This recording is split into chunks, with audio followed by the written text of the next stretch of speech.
The cab ride. I arrived at the address and honked the horn. After waiting a few minutes, I walked to the door and knocked.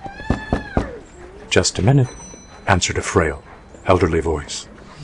I could hear something being dragged across the floor. After a long pause, the door opened. A small woman in her 90s stood before me. She was wearing a print dress and a pillbox hat with a veil pinned on it, like somebody out of a 1940s movie. By her side was a small nylon suitcase. The apartment looked as if no one had lived in it for years. All the furniture was covered with sheets.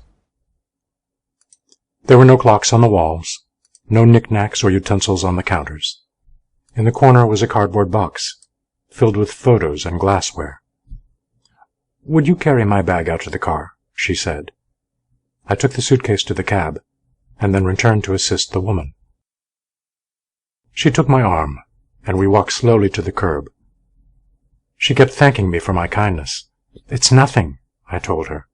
"I just try to treat my passengers the way I want my mother to be treated." "Oh, you're such a good boy," she said. When we got in the cab, she gave me an address and then asked, "Could you drive me through downtown?" "It's not the shortest way," I answered quickly. "Oh, I don't mind," she said. "I'm in no hurry. I'm on my way to a hospice." I looked in the rearview mirror. Her eyes were glistening. "I don't have any family left," she continued in a soft voice. "The doctor says I don't have very long." I quietly reached over and shut off the meter. "What route would you like me to take?" I asked.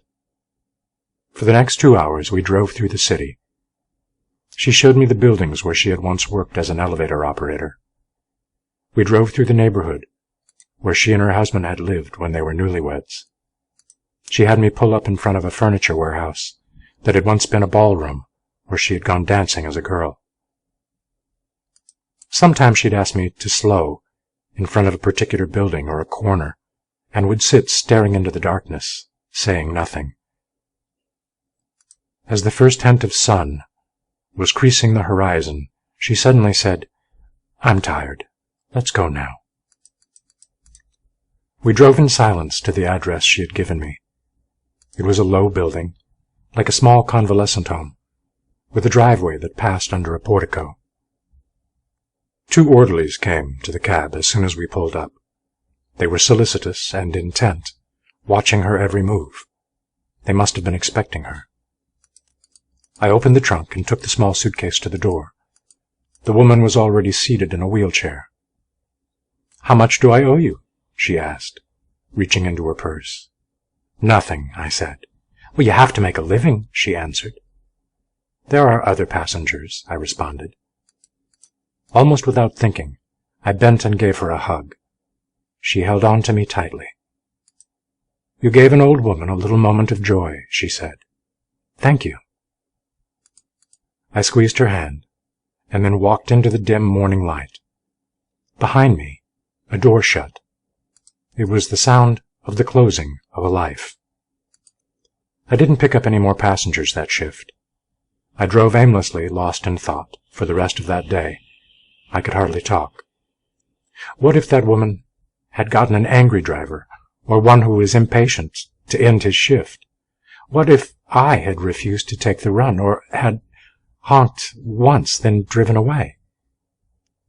On a quick review, I don't think I've done anything more important in my life.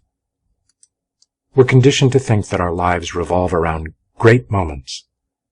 But great moments often catch us unaware, beautifully wrapped in what others may consider a small one. People may not remember exactly what you did, or what you said, but they will always remember how you made them feel. You won't get any big surprises in 10 days if you send this to 10 people. But you might help make the world a little kinder and a little more compassionate by sending it on and reminding us that often it is the random acts of kindness that most benefit us all. Thank you, my friend. Life may not be the party we hoped for, but while we're here, we might as well dance. Serve God with a joyful heart.